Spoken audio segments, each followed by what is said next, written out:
We gave $60 million 2 weeks ago for food for Gaza.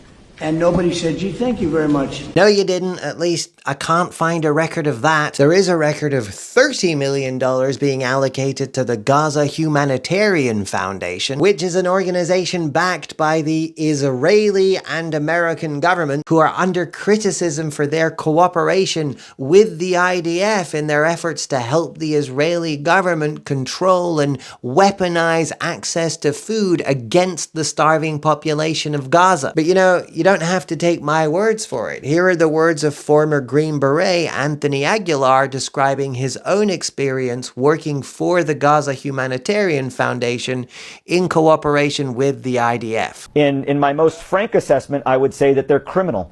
In my entire career, have I never witnessed the level of brutality and use of indiscriminate and unnecessary force against a civilian population, an unarmed, starving population. And if that's not enough for you, here are the words of Dr. Nick Maynard describing what he experienced dealing with the aftermath of that very same situation. The clustering was far, far too obvious to be coincidental. And it seemed to us like this was almost like a game of target practice. We're going to shoot the head today, tomorrow it'll be the chest, the next day it'll be the testicles. So that's what you want to be thanked for? Funding, facilitating, and cooperating with Israeli war crime? Same thing you've been doing the whole time? Which incidentally, you have been thanked for. Vocally, financially, publicly, rather profusely. Some say a bit too much. I want to present to you, Mr. President, the letter I sent to the Nobel Prize Committee.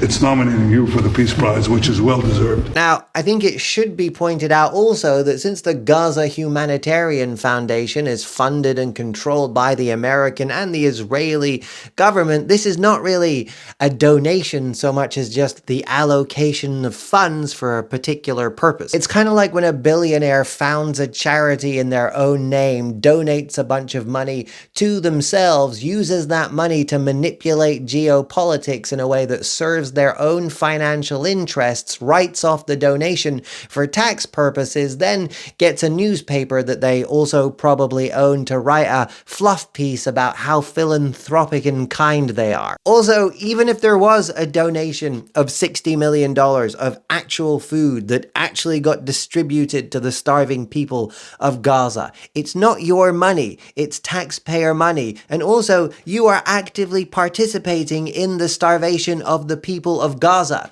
Nobody owes you a thank you. Jesus Christ, America. I mean, every president you've elected in my lifetime has been a vile, vicious war criminal, a financially corrupted, disingenuous, authoritarian nightmare. But this time it seems you might have truly outdone yourself.